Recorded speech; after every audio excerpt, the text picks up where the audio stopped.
Delaware Art Museum, community residents, and elected officials came together to welcome the Freedom Center to Wilmington, Delaware. The Freedom Center is a collaborative project that's really led through a partnership between One Village Alliance, which is an organization that I founded 10 years ago, and UAME Inc., which was founded as the very first independent Black church in the nation by freedom fighter Peter Spencer. For me, freedom is so important. Freedom from violence, freedom through the arts, through education, economic empowerment, and freedom for those who have been historically marginalized for so long.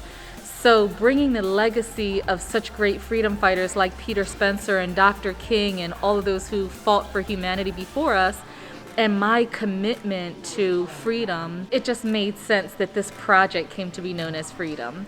The Freedom Center brings a social justice ecosystem, providing a hub for vital connections to resources including wealth building, collaborative workspaces, community gardens and rural arts projects, martial arts, and multimedia photography and recording art studios, to name a few. I'm in the midst of setting up now. We have classes on Mondays and Wednesdays from 5 to 6:30 each night.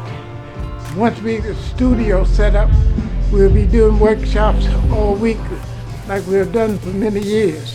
It is an honor to serve in partnership with One Village Alliance. You know, I believe the only way we're going to be able to change the dynamics in our community is by community partnerships, collaborative efforts. We didn't have the capital to invest, but we had the assets to assist. And so I just want to thank you for your vision.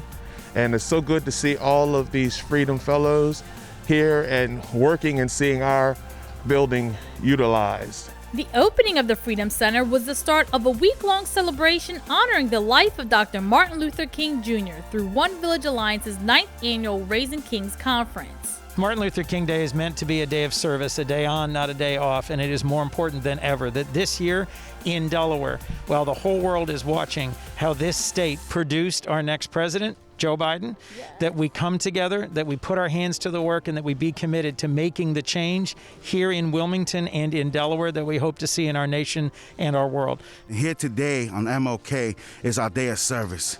We're here to foster and bridge out to our community and at the same time work on the solutions that we need to do. On MLK Day, it's one of the best days that all activists among the community all come out together to do something about it, meaning addressing from the issues of poverty to talk about the issues to the criminalization and the views too, because we want to show our community that this is a community of love. This is not the community that sometimes that the news can actually portray us to be.